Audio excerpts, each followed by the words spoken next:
Frida Reba Darcy and Patricia O'Connor here, and today is going to be our Wednesday drop. And I just thought we're getting kind of a late start today. Look at our wildflowers. I like to dump out packets of wildflowers in pots and planters and see what happens, and that's what happens. There's some more stuff going to happen in that, I think, later on in the fall. Quick look at our wisteria. It is all over the place and looking kind of lively, as is the trident maple. That's the trident maple as it looks, but I could back right on up and show you those shoots are going right on up in to our bird feeder. It's about 7 o'clock here on the balcony. It was a really nice day today out here. I didn't get to hang out here like I would have liked to have. Today was the day in the city for me, doctor's appointments, and I had 2 different appointments today. So it was hot footing it across the city and then hot footing it back home to hang out with Frida. Ran a few errands on the way home, and now we are really happy to be here.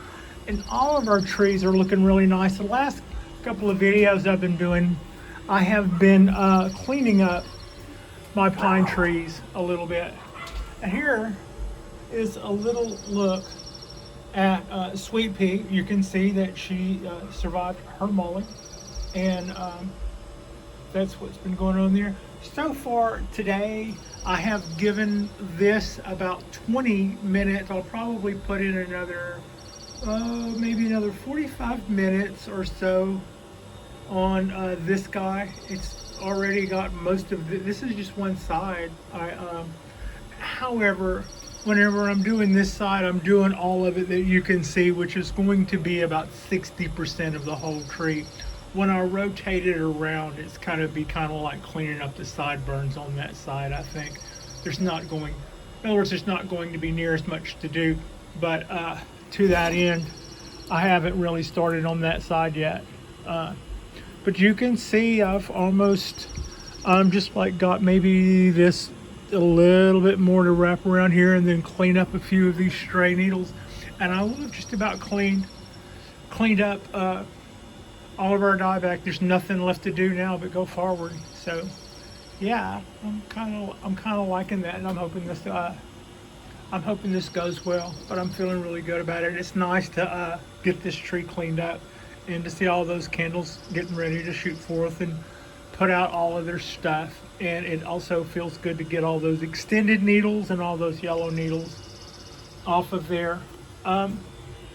Little look at our show hens, and there's a little to talk about there. One, the Ponderosa has, I did a little needle reduction on it as well, and it cleaned up really nicely. There's still a few here. These aren't necessarily old. These are needles that have been damaged. The way they turn brown on the halfway down, they got bent over, kind of busted their capillaries. So there's still a couple of those, but the tree is looking really good and really happy, and all the new growth is coming out on the ends, and it's a good color of green, especially for a Ponderosa. So we've got some fresh little nugs of fertilizer in there, and it seems to also have a ladybug hanging out on it. If you find anything, you're welcome to it, young lady. We'll look at the oak. It is looking like it's responding and growing, but I still don't see it budding out. And until I see it budding out and making new choices and stuff, it's anybody's guess what's going on there. We have finally started dropping a few of the blooms on the bougainvillea, and I took off one just then and took off one earlier, and one dropped earlier. So they're more than welcome to go whenever they're ready. They're disproportionate. I've already gotten a good look at them, but also it looks like there's more than one round of these, so I'm not going to push them off. But right now, I think that it's a good thing that it's going to get more chlorophyll going from the leaves now that won't be completely shadowed by all those pretty little bloomstones. I'm going to swing over and show the cypress tree. This is a ball cypress, and it got a trunk chop last week, and it's doing fine. It's hanging in there. It can't believe what happened to the top of it. It's feeling kind of lighter, but it's still taking in. It's still taking in a good bit of. It's still taking in a good bit of water. Does it?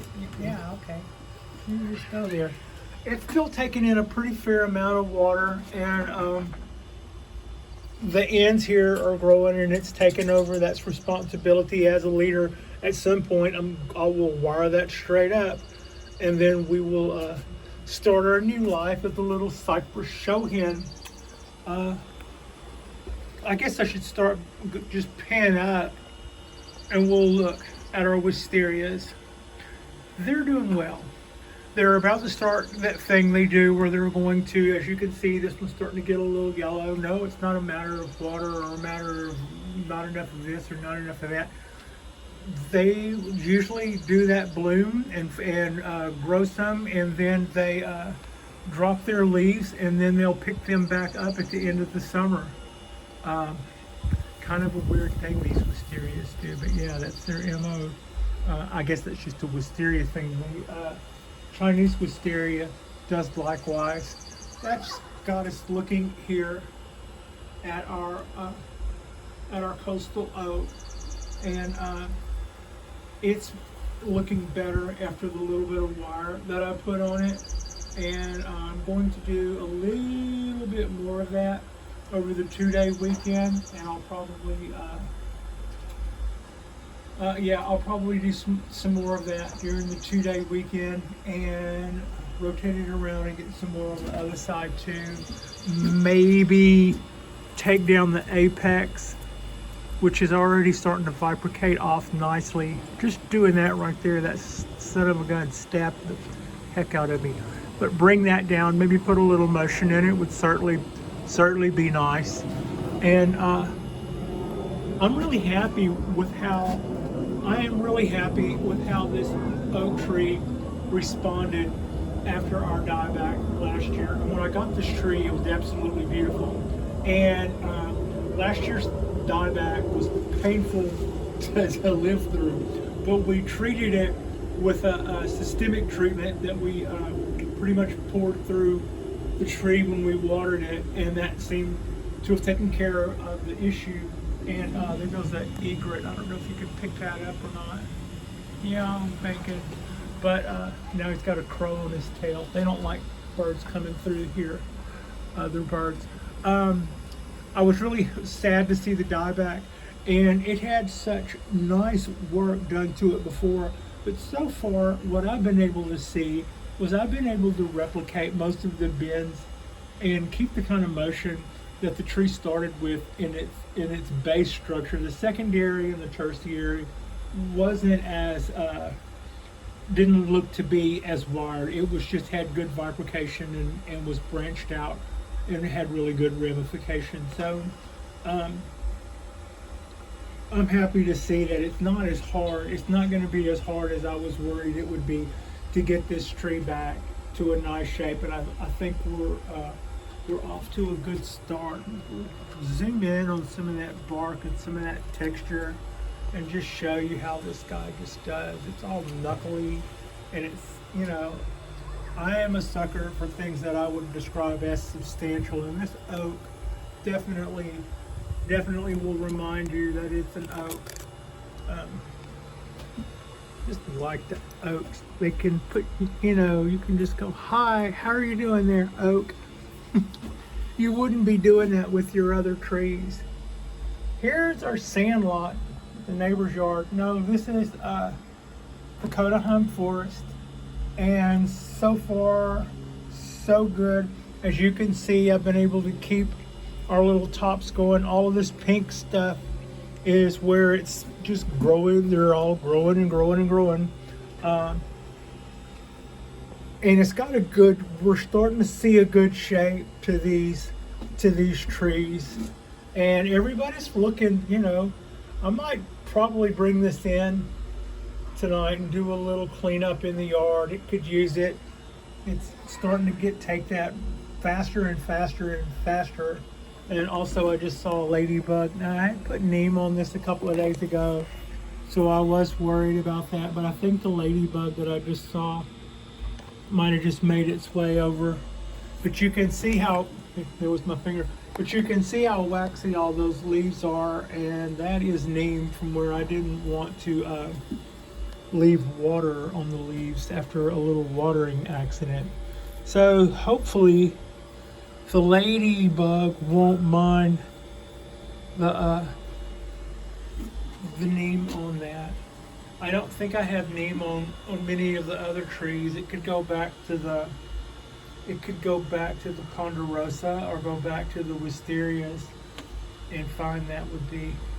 That's one thing about neem. It will keep away. It's not good for bees and probably hummingbirds, I would think. But it's natural and it is not poisonous. It won't hurt your animals. And but it makes your leaves really shiny and waxy. And the plants like having clean, shiny, waxy leaves. They actually like neem. And other than that, it's good for some pests, quite a few pests, and fungal issues. You can just totally knock out powdery mildew and stuff. It just makes everything slightly oily, like soap, except it doesn't leave it soapy. It leaves it slightly oily. And I've liked neem for all of those reasons. I am kind of concerned about the bees, though. I think that part does bother me. So I don't use it preventatively as much as I don't use it as a maintenance program as much as I used to. I'm mostly mostly use it on attack. If I see something, I spray it. I spray the area. That's kind of a deviation from how I used to use neem. We're just kind of looking back at how everybody's doing. My day got super compressed today, but we've had a really, really productive week, all in all, with the fitting of the fitting of the needles on the 2 pines, the 3 pines, including the little ponderosa, and the wiring that we were able to do to that, bringing us back around to where I was just looking earlier here at the cork bark oak.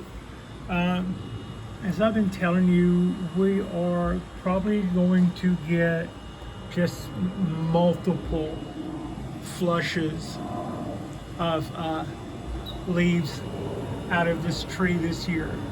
And what I'm going to try to do, what I figured out to do, is it just makes sense after I finally thought about it, is when, like for instance, you can see those little branches are all just shooting out there and doing exactly what we want them to do. But by the time, let's see, I'm looking at 1, 2, 3 nodes on the one branch that I'm fixated on. And by the time that gets to 4 or 5 nodes, that'll really start stretching out. But we're going to get a lot more growth this summer. So the sooner I clip it back wherever it really starts to elongate, the more that instead of elongating out can be more branches. Instead of spending all that time growing that stuff that it wants to just jet right out there on the end so it can be a bigger tree. Cut it back early so it'll turn that energy into more options. And I think you can see that the tree is not being bashful currently with the options. We are just seeing them hand over fist, as it were. Yeah, it's just like we just got started. Really happy with this cork bark oak. Really happy with all the growth on it this spring and summer. It's really responded well to being fed. It's really responded well to clipping those ends back. Evergreen, and it is going to do probably 2 or 3, maybe 4 flushes of growth this summer if I manage them correctly. The one sort of drawback to that is when you draw that out over longer periods of time, season to season, your main branch structure is one size, and then your secondary is smaller, and then your tertiary is small. When you get multiple flushes in the same summer, you do sort of run the risk of things being a little closer to the same size. There's not going to be as much size difference. We'll see. That's something I'm concerned about. Not concerned about enough to stop, but let's just see. I mean, the reverse of that problem is I could always clip back things that as secondary and tertiary still look to me to be too thick. We can always clip those back a little and take all of our new choices next time around, right? So that's just something I'm thinking about, but I wouldn't say I was worried about it. I'm kind of just curious to see how that all plays out and whatever it is. I think we've got an idea. Way to go. Boy, oaks sure are fun. Here is our other ponderosa, Pondo the Pondo, 175 years old, collected Yamadori from the mountains in Deadwood, South Dakota. So literati Yamadori, and so far it seems to be a really healthy tree. I have just enjoyed for about 7 or 8 months now ownership of this tree, and I can't lay any claim to its present look. This is how I got it, and so far so good. I'm doing it like I'm doing the smaller one. It will start getting fed now more regularly, spring through fall, and I'm just going to let it produce needles and back bud all it could possibly back bud and make as many needles. I'm just trying to increase our needle count, and if they want to grow long, they can grow just as long as they want. And I think I've already said this a couple of times, but by doing this, we will increase our needle count. And when we increase our needle count, eventually the tree will not be able to sustain a long needle when it has so many. So that many needles will start coming out shorter and shorter for the amount of root mass that it has. And we will have gotten there by allowing the tree to thrive. Whereas it took it 175 years to get this big, meaning that prior to now, I mean, this tree wasn't made by some huge trunk chop and then a new leader was grown. It's a Yamadori tree that's 175 years old. It's literally had 1 foot in the grave for a big part of that time, and that would account for this size. Another way to keep it this way is to let it thrive, but keep the roots restricted. And then in a couple of years, when the length of the needle starts to reduce, and they probably won't reduce a lot. This is probably a pretty good needle length for the tree. I just want the tree to be more sustainable and be more healthy and live a long, healthy life as a bonsai with me or whoever else comes behind it for the it's 275 years. So that's kind of the thought there. A lot of times these trees, when collected from the wilds, will have what will seem like to the collector an unbelievably short needle length for the species that's known to have long needles. But usually within a couple of years of being fed right and getting the right conditions, or just being watered correctly, a couple of years later they go, wow, the needles are as long as the whiskers on Siamese cats. What happened to my little genetically perfect little mutation that had short needles? Well, it got healthy And that's what happened. And we're going to anticipate that. We're going to go with that. And we're going to let it have all the health and vigor it wants. And we're going to let it turn all of that out into needles. And then over time, it won't be able to make long needles because it'll just have too many. So yeah. Next to that, already in frame, is our Dawn Redwood. Our Dawn Redwood is probably, 6 or 7 years old. It was a box tree. It was one of the first bonsai trees I ever purchased. I purchased this from Brussels, January or February, about going on 3 years ago now, I guess. And we're just letting it grow out. I love what's going on with the trunk. I love what's going on with the base. I think right now, what I had been doing before was I was going to make this a cathedral. We're in the middle of a styling change, and for it not to be a cathedral, all of these branches are too thick. But here's what they are doing. They're making gobs of energy, and all of that energy is going to cause the tree to put out more branches and more choices.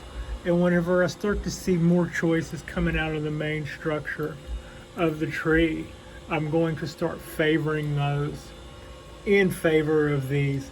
Notice how all of this stuff, it's all trying to become tops again. And whereas it would be a good time to throw wire to all of that and flatten it out and show the Dawn Redwood shape, I'm not so much feeling like I have to do that right now, because all of this stuff is coming out of, like I said, branches that are way, way thicker than they need to be on this, especially where they are in position to the tree. I think you can kind of see how thick a lot of that stuff is. So it'll make interesting gens when I have some thinner choices to look at. And I'm looking forward to seeing that. Right now, we're going to get there by the figures supplied by all of these guys. Yeah. And it's looking really good. It's also responded very well to feeding. This is one of those trees where you think that you can just prune it back and pinch it all you want, and maybe get it down to a pretty little tree and just keep squeezing it down to that. Like trying to keep a baby duck small or something, as the old story went. But you can really harm the energy of these guys, and if you start messing with them, they'll go dormant. They'll just think that maybe there's a deer eating it bare, or maybe it's just a bad year for forest fires or something, and it will just stop putting out stuff and break up camp. And the next spring, if it comes back, it's kind of like saying, all's forgiven. But I kind of haven't gone through that. And what I would say about that is, we're going to watch our P's and Q's with that. Also, we kind of use that as a canary in the coal mine for how to do some woodwork, and how much is too much pruning, and how much is too much cutting, and how much is too much changing your mind in midstream. And what we learned here, we were able to put, I feel like, to good use with the Dawn Redwood's very close cousin, the bald cypress. And just while I'm looking at the bald cypress, I'll show you that our little leader here, our new noble leader as it is, has grown quite a bit in a couple of weeks since I told you guys that if we got a little shoot coming up from in there, that we would go with it. And there it is. That's the little shoot that could. And here we go. It's just working its way right on up. And it is almost as tall as our clipped back tree. Well, maybe next week you're gonna be the big man of the house here next week, you think? I think maybe, because it's not got very far to go now. But look at our other leader. It's just getting up to the top of the lights, and we're still in our first week of May. So spring, summer. Well, you know, in summer it'll slow down some, and then in the summer it'll pick back up. But yeah, we're pretty much in the lights. I am kind of serious about my idea. I believe I'm going to bring those lights closer together. So that's that. I just wanted to give everybody a quick look at how all the trees have fared with our recent work. We did some wiring on that guy. We did some wiring on that guy. And in the last two videos, we've been doing some pretty major needle reduction. Next, it'll be time to do this one. I don't know that I'll do this one on camera. I think you guys have probably will have seen enough of that, and I need to do it I'll need to do that also fairly soon, as will the little 2-year-old from seed. So yeah, like and subscribe if you haven't already. We've got some DIY projects coming up this summer, and I'm going to do more pine work, possibly black pine, possibly ponderosas. I think we're going to have some more additions to our tree count come hook or crook, and also I keep threatening to do these things with the cuttings.